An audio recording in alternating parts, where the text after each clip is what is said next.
Olá, eh, eu sou a doutora Lívia Matsushita.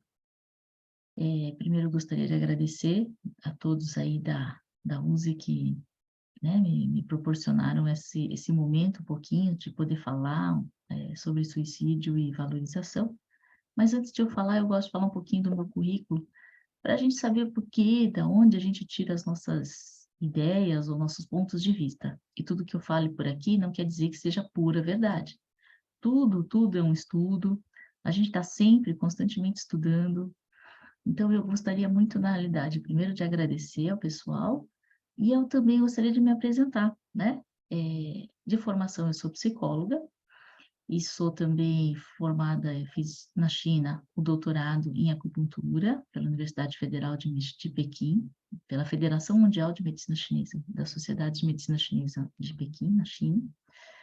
Então, a minha visão como psicoterapeuta é uma visão muito mais voltada para um lado oriental, onde todo o lado que nós trabalhamos não é somente baseado na mente, não é somente baseado no corpo, então a gente tem uma coisa de trabalhar um pouquinho mais além de tudo isso. Se você não é o seu corpo, se você não é a sua mente, você é algo além de tudo isso. Então, em medicina chinesa, a gente acredita numa consciência maior, num ser maior, ou dentro da doutrina espírita podemos chamar de espírito, tá? E dessa forma é que a gente vai desenvolver o nosso raciocínio baseado nesse tema que me foi dado para falar um pouquinho sobre suicídio e valorização da vida. Eh, Falar de suicídio, vale do suicídio, o que acontece com o espírito, todo mundo sabe, tem na literatura. Eu vou dar o meu ponto de vista sobre como é que a medicina chinesa enxerga isso, que tem muita relação com o espiritismo de alguma forma, tá? Então, eu vou pegar apenas os dados estatísticos que a gente sabe que temos hoje, cerca de pelo menos uma a cada 100 pessoas morrem por suicídio. Segundo a Organização Mundial da Saúde, mais de 700 mil pessoas morrem por ano por suicídio. Isso é um dado bem relevante e que vem aumentando muito entre jovens, né, adolescentes, que de alguma forma tentam algum ato, de dano no seu corpo físico devido a um trabalho, né, excessivo mental. Então, eu vou dar aqui a definição sobre suicídio, que quer dizer desgraça ou ruína causado por ação do próprio indivíduo ou por falta de discernimento ou por falta de previdência. Ter previdência, cuidar de, para que isso não aconteça. Do latim, sui quer dizer de si mesmo, caidere, matar, ou seja, matar-se a si mesmo. E eu vou seguir um pouco a linha do André Luiz, no livro Nosso Lar, que ele fala um pouquinho quando ele chega, né, lá no plano espiritual. Diz que Clarencio pergunta a ele o que ele estava fazendo ali, na região onde estava de suicídio, e a causa de morte dele foi de suicídio. E aí ele fica muito assustado, porque ele não fez, não cometeu nenhum ato, de imediato, pelo menos, para tirar a vida dele. E aqui nós vamos começar a nossa palestra. Quais são os atos que nós temos feito conosco mesmo? E eu digo nós porque somos seres humanos, nós vivemos na Terra, nós temos várias dificuldades aqui, e quando a gente olha o parâmetro ou a linha das coisas, dos fatos que acontecem na nossa existência, começa a dar um desespero, começa a dar medo.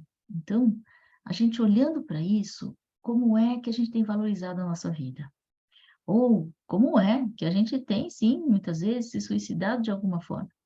E pior ainda, né? A gente tem o conhecimento, a gente tem a sabedoria, a gente pode decidir sobre a nossa vida e a gente tem muito medo das coisas como elas acontecem. Então, o que que a gente está fazendo com a gente mesmo? Isso é um questionamento onde a gente vai começar a nossa palestra. O que é que estamos fazendo com a gente mesmo? Como é que a gente está cuidando desse bem maior? Eu brinco que é um bem maior que nós recebemos, né, da divindade, sobre como é que a gente cuida do nosso corpo. O que que a gente tem feito por ele? Ah, mas eu não maltrato, não judio. Será que não? Vamos olhar um pouquinho mais profundo e cada um vai poder olhar dentro de si, porque aqui eu não estou para julgar ninguém, porque eu também cometo as mesmas coisas. A gente está na Terra, mas a gente tem que estar sempre vigilante o que a gente tem feito, com a gente mesmo, e vigilante em todos os sentidos. Não é só o famoso orar e vigiar, mas também vigiar as coisas que parecem ser inconscientes ou às vezes são imperceptíveis naquilo que a gente faz, tá? Então, vamos falar um pouquinho do nosso corpo físico. A gente sabe que deveríamos ter uma boa alimentação, a gente sabe que a gente deveria ter uma atividade física, a gente sabe que a gente deveria ir ao médico, tá? Mas em medicina chinesa, quando a gente fala dos cuidados pessoais, a gente não vai cuidar do depois que ficou doente. Não. A gente não vai cuidar, esperar acontecer, esperar ter um diagnóstico para depois tomar um remédio. Uh-uh. Em medicina chinesa, você tem um bem maior que você recebeu, que é esse corpo. Assim como a gente cuida de qualquer animal de estimação, a gente também deveria cuidar desse nosso animalzinho aqui, ó, de estimação, né? Que faz a gente existir nesse mundo. Então, o que que a gente trabalha em medicina chinesa? A gente trabalha o antes das coisas acontecerem. Prevenir-se, cuidar, é não se matar. A gente aqui na medicina ocidental, a gente sempre vai falar assim, se estiver pegando fogo em alguma coisa, vai lá, joga um balde d'água. Sempre dou esse exemplo. Mas isso não sei se é cuidar ou é cuidar depois que as coisas já aconteceram. Na medicina chinesa, se estiver pegando fogo ali, o que que nós vamos fazer? Nós vamos tirar aquela madeira, vamos remover aquela madeira para aquele fogo por si só abaixar. Então, a gente trabalha exatamente com a saúde, não é com a doença, com o diagnóstico posterior. Então, é por nesses sentidos que eu imagino que o André Luiz deve ter aprendido essa lição lá com Clarence, quando ele fala exatamente sobre essas coisas, sobre como é que a gente tem feito. Fumar, beber, né?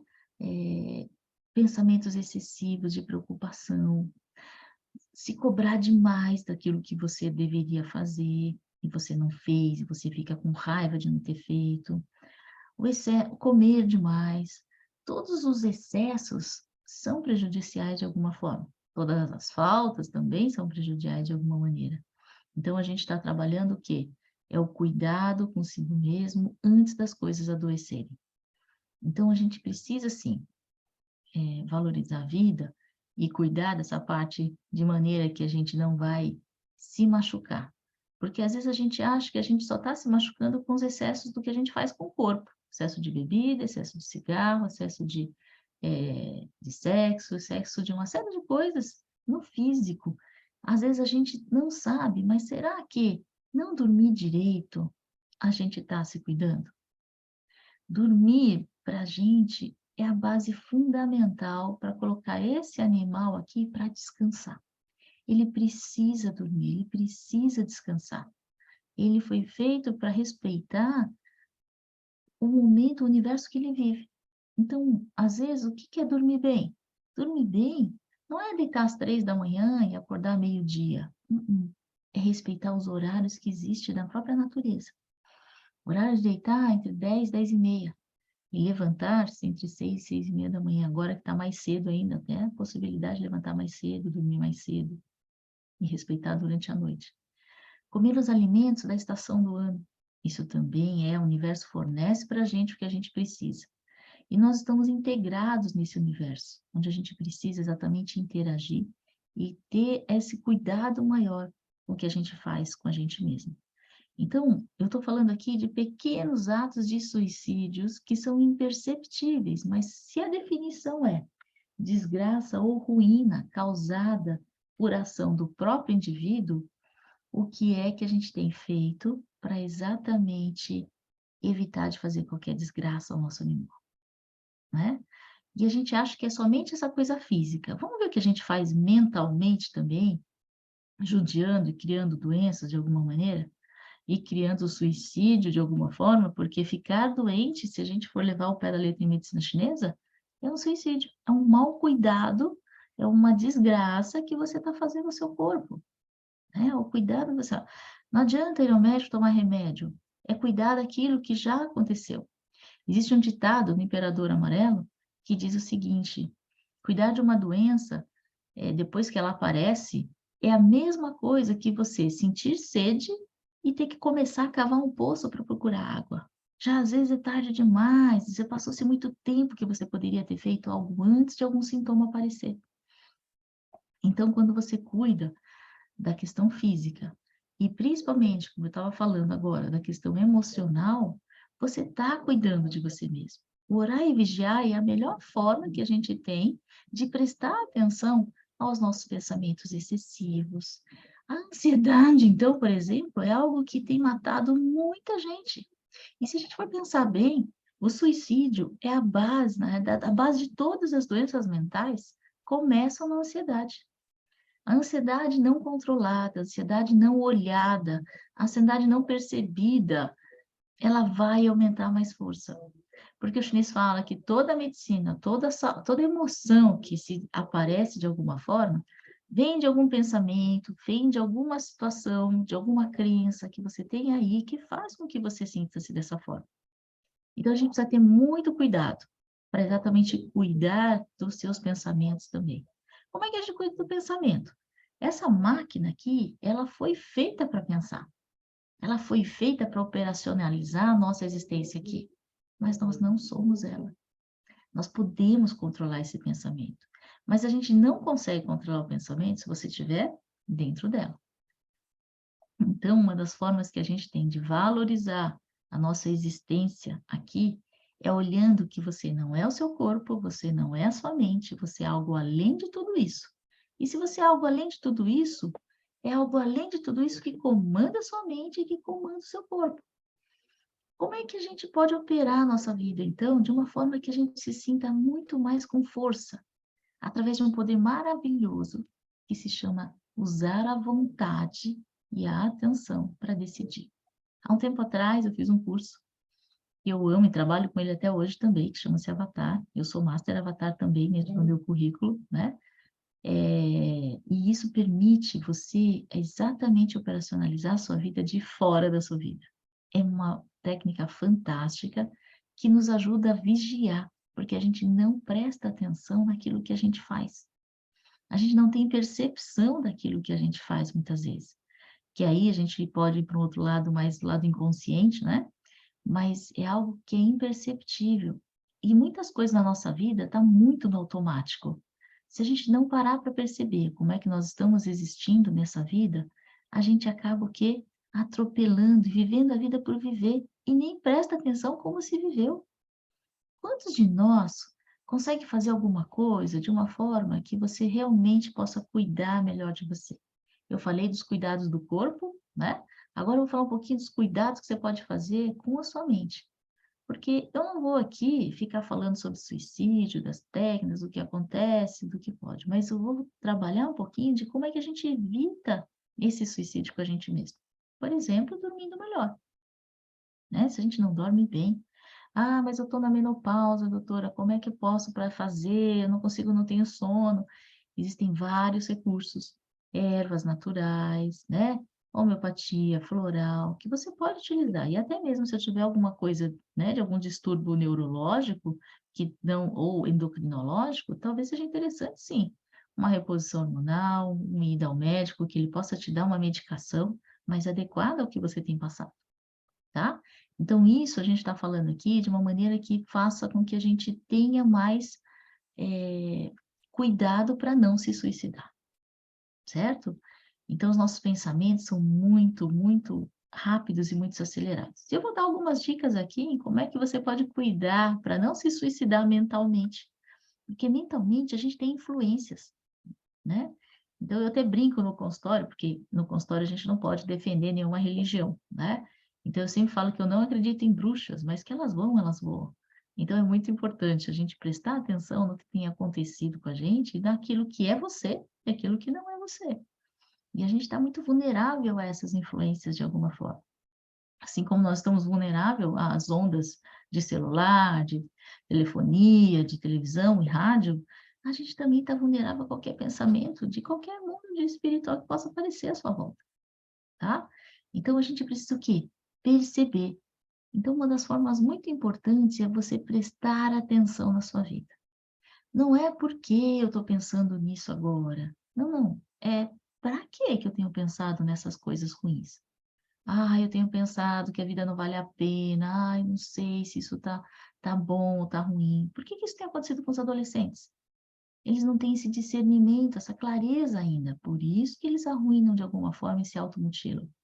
Porque eles não sabem como lidar com aquela energia, com aquela ansiedade que é tão monstruosa e toma uma proporção tão grande na mente, que eles não conseguem desligar a mente. Então, uma das técnicas que eu vou passar aqui para vocês, porque eu acho que não adianta também eu só falar das coisas como elas acontecem, que todo mundo já sabe.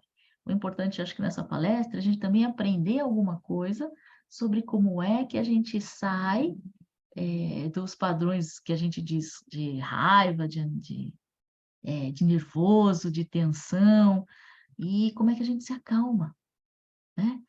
Enquanto você alimenta a mente, não importa, como Harry Palmer coloca, né, ele é o criador dos materiais Avatar, ele diz o seguinte, que tudo que você coloca na sua mente, ele vai amplificar, multiplicar, potencializar, né? Então não importa, se você coloca um pensamento ruim, isso vai aumentar, vai potencializar, vai multiplicar. Se eu coloco um pensamento bom, eu também vou aumentar, multiplicar, né? Agora, o que a gente precisa saber é decidir o que é que você vai colocar dentro da sua mente. E isso você pode decidir, pode escolher, pode usar a vontade de ser melhor. Isso tudo faz com que a gente realmente se sinta muito mais fortalecido para lidar com as coisas, tá? Mas aí eu digo uma matemática muito interessante para a gente poder trabalhar isso. Quando seu pensamento está lá em cima, você está tão fixado com alguma coisa que você não tem atenção, você está muito tenso naquele momento e você só tem aquele pensamento meio que obsessivo muitas vezes. A ideia é fazer o contrário, né? Quanto mais eu diminuo meus pensamentos e melhoro o meu sentir, melhoro as minhas percepções sensoriais, menos eu vou sentir, menos eu vou pensar, menos eu vou julgar, né? Então, como é que a gente faz isso? Imagine você. Pegue qualquer objeto que você tenha por perto. Apenas observe ele. Apenas olhe para ele. Olhe para ele de alguma maneira. Apenas observe sem julgamento, né?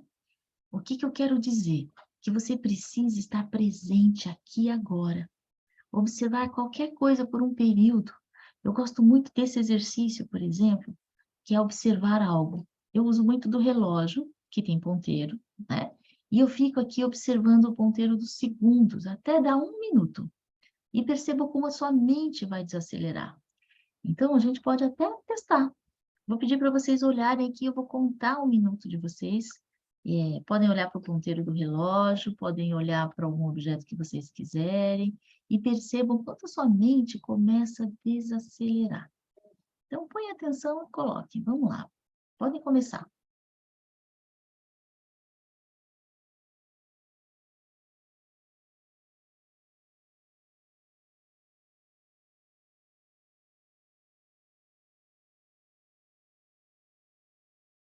Toda vez que a sua atenção se devagar, traga-la de volta para o objeto.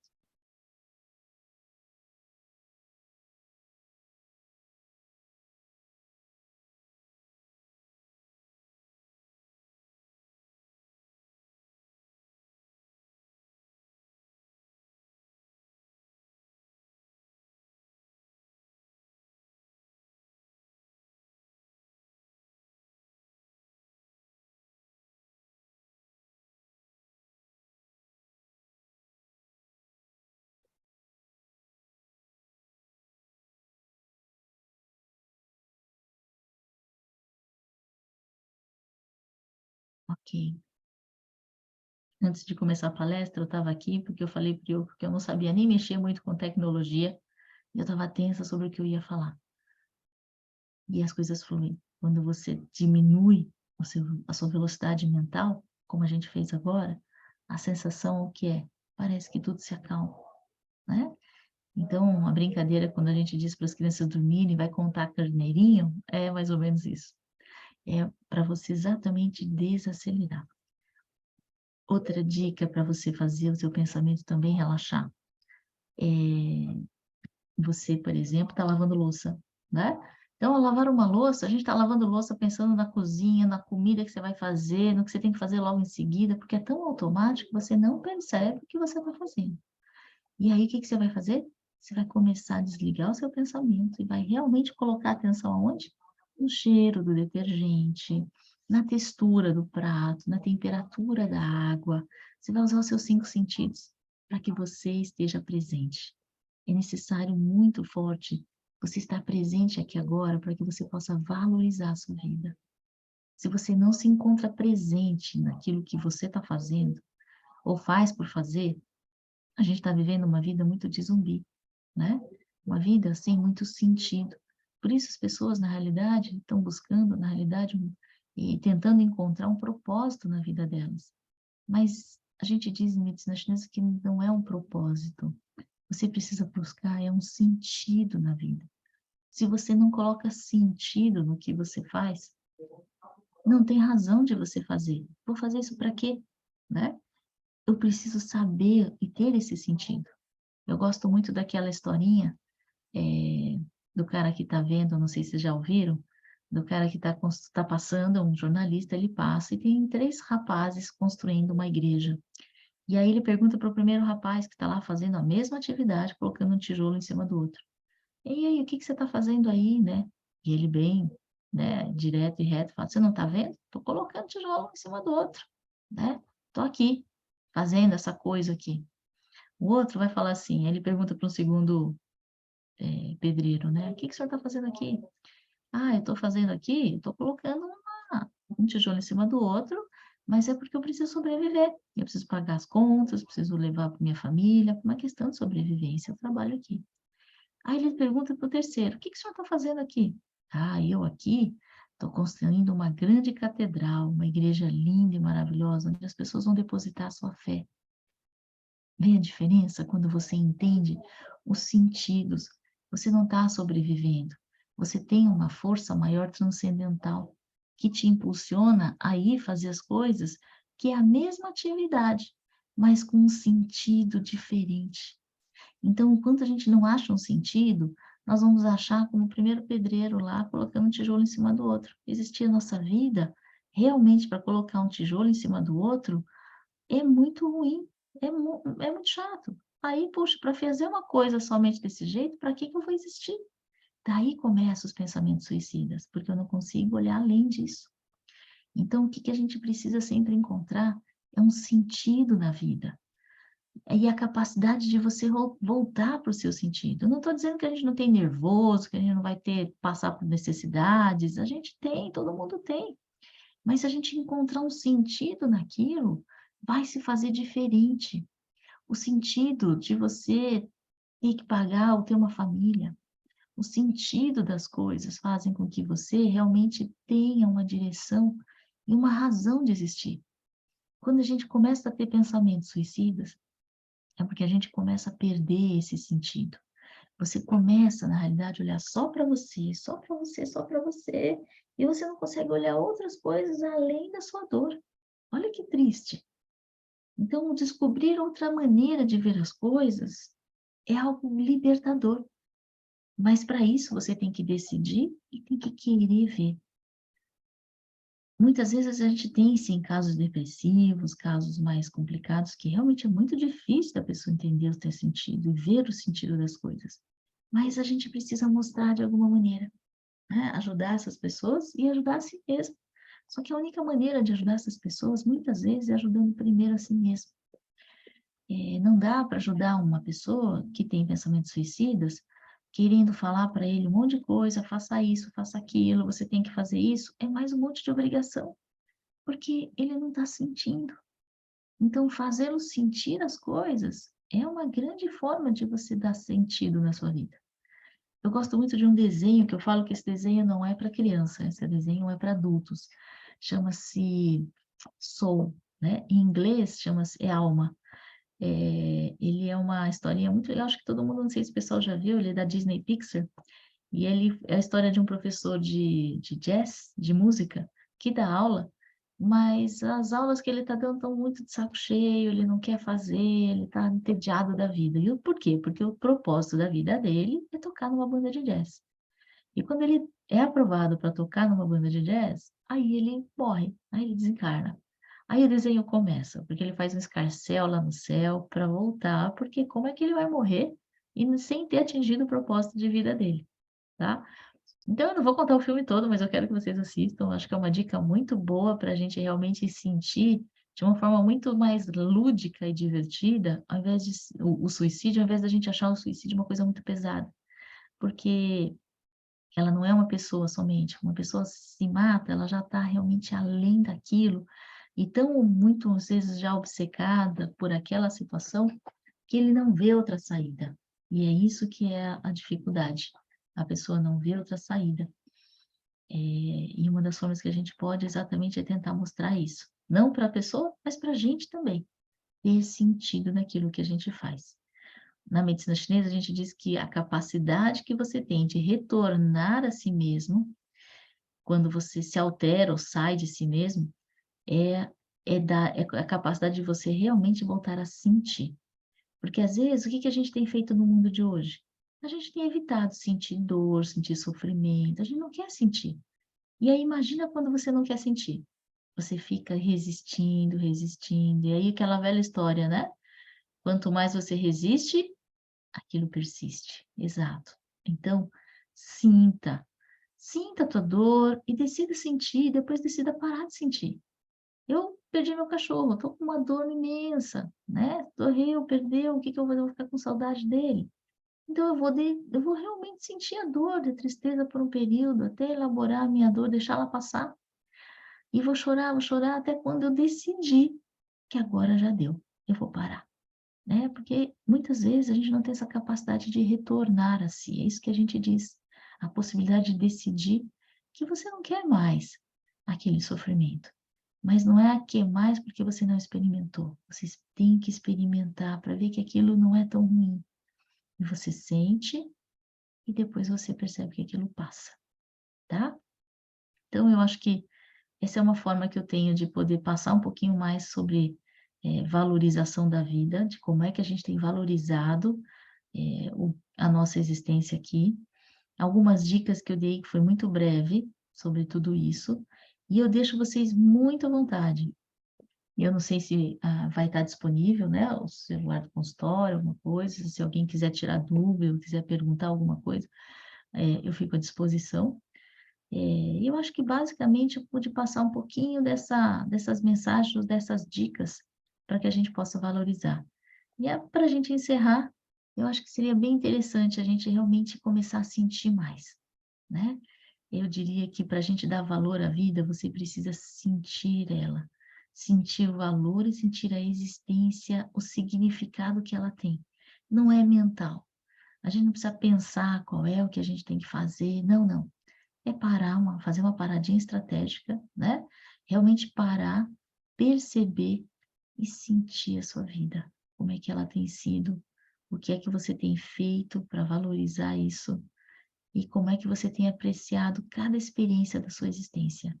Não como algo que é sofrido, porque a gente tem que sofrer. Não, não é um sofrimento, é uma experiência. Ele passa a ser um sofrimento a partir do seu julgamento.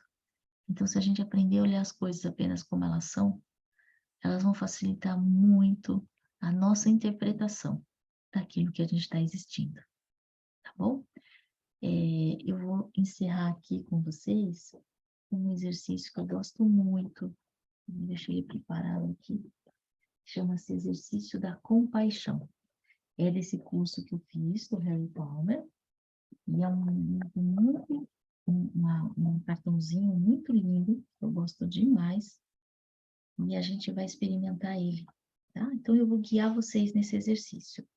Eu vou pedir para vocês escolherem uma pessoa da vida de vocês, qualquer pessoa. Uma pessoa que você conheça, uma pessoa que você queira expandir compaixão, alguém que você sabe que está fazendo alguma coisa contra a sua própria vida, e você pode colocar atenção nela agora, eu vou guiar vocês, tá bom? Esse exercício não é vocalizado, mas você pode falar para você mesmo. O objetivo desse exercício é aumentar a quantidade de compaixão no mundo. E os resultados esperados é um senso pessoal de paz. Com a atenção voltada para a pessoa, repita para si mesmo. Assim como eu, esta pessoa está buscando alguma felicidade para sua vida. Com a atenção voltada para a pessoa, repita para si mesmo: assim como eu, essa pessoa está tentando evitar sofrimento em sua vida. Com a atenção voltada para a pessoa, repita para si mesmo: assim como eu, esta pessoa conhece tristeza, solidão e desespero. Com a atenção voltada para a pessoa, repita para si mesmo: assim como eu, essa pessoa está buscando satisfazer suas necessidades. E com a atenção voltada para a pessoa, repita para si mesmo: assim como eu, esta pessoa está aprendendo sobre a vida. Muito obrigada pela oportunidade, que vocês fiquem com Deus e que, quando precisarem de alguma coisa, eu fico à disposição. Um abraço, tudo de bom para vocês.